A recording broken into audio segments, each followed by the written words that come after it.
ನಮಸ್ಕಾರ ಸ್ನೇಹಿತರೆ, ನೀವು ಇನ್ನ ನಮ್ಮ ಚಾನಲ್ಗೆ ಸಬ್ಸ್ಕ್ರೈಬ್ ಮಾಡ್ಕೊಂಡಿಲ್ಲ ಅಂದ್ರೆ ಈ ಕೂಡಲೇ ಹೋಗಿ ಸಬ್ಸ್ಕ್ರೈಬ್ ಮಾಡ್ಕೊಂಡು ಪಕ್ಕದಲ್ಲಿ ಕಾಣಿಸಿರೋ ಬೆಲ್ ಐಕಾನ್ ನ ಕ್ಲಿಕ್ ಮಾಡ್ಕೊಳ್ಳಿ. ರಾಮಾಚಾರಿ ಸೋಮವಾರದ ಸಂಚಿಕೆಯಲ್ಲಿ ಏನಾಗ್ತದೆ ಅಂತ ನೋಡೋಣ.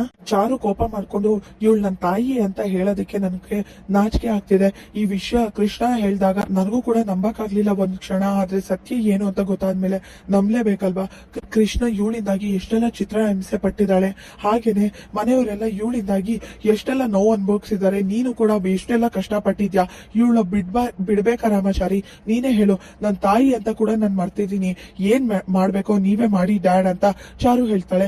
ಅಯ್ಯೋ, ಇಂಥ ಮುದ್ದಾಗಿರೋ ಜೋಡಿನ ದೂರ ಮಾಡ್ಬೇಕು ಅಂತ ಪ್ರಯತ್ನ ಪಡ್ತಿದ್ಯಲ್ಲ, ನೀನು ಒಂದ್ ತಾಯಿನ ದೊಡ್ಡ ತಪ್ಪು ಮಾಡ್ಬಿಟ್ಟೆ ಅಂತ ಅಜ್ಜಿ ಬೈತಿರ್ತಾರೆ. ಆಗ ಮಾನ್ಯತಿಗೆ ಶಾಕ್ ಆಗುತ್ತೆ. ಹಾಗೆ ಇಲ್ಲಿ ವೈಶಾಖ ವಾಪಸ್ ಮನೆಗೆ ಬಂದಿದ ತಕ್ಷಣನೇ ತುಂಬಾನೇ ಗಾಬರಿ ಆಗ್ತಾಳೆ. ಏನಾಗಿದ್ಯೋ ಅಲ್ಲಿ ಮಾನ್ಯತಾ ಮೇಡಮ್ಗೆ ಮೊದ್ಲು ಫೋನ್ ಮಾಡ್ಬೇಕು ಅಂತ ಫೋನ್ ಮಾಡ್ತಿರ್ಬೇಕಾದ್ರೆ ಮಾನ್ಯತಾ ಫೋನ್ ತೆಗಿತಿರಲ್ಲ.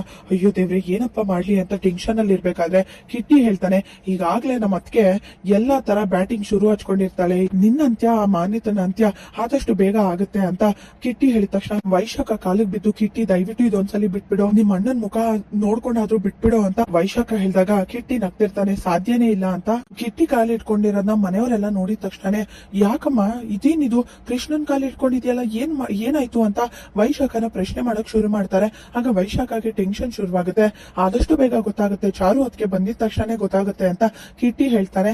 ಹಾಗೆ ಇಲ್ಲಿ ರಾಮಾಚಾರಿ, ಯಾಕೆ ಮೇಡಮ್ ಈ ತರ ಮಾಡಿದ್ರಿ, ಇಷ್ಟು ದಿನ ನಿಮ್ ಮೇಲೆ ನನಗೆ ಯಾವ ತರ ಬೇಜಾರು ಕೋಪನೂ ಇರ್ಲಿಲ್ಲ, ಆದ್ರೆ ನೀವು ನಿಮ್ ಮಗಳು ಕುತ್ತಿಗೆಯಲ್ಲಿರೋ ತಾಳಿನ ಕಿತ್ತಾಕಿ ಬೇರೆ ಮದ್ವೆ ಮಾಡ್ಬೇಕು, ಹಾಗೆ ಅವಳು ಮುತ್ತೈದೆ ತನ ಕುಂಕುಮನ ಅಳಿಸಿ ವಿಧವೆ ಮಾಡ್ಬೇಕು ಅನ್ಕೊಂಡಿದಿರಲ್ಲ, ತಾಯಿ ಅನ್ನೋ ಪದಕ್ಕೆ ಅವಮಾನ ನೀವು.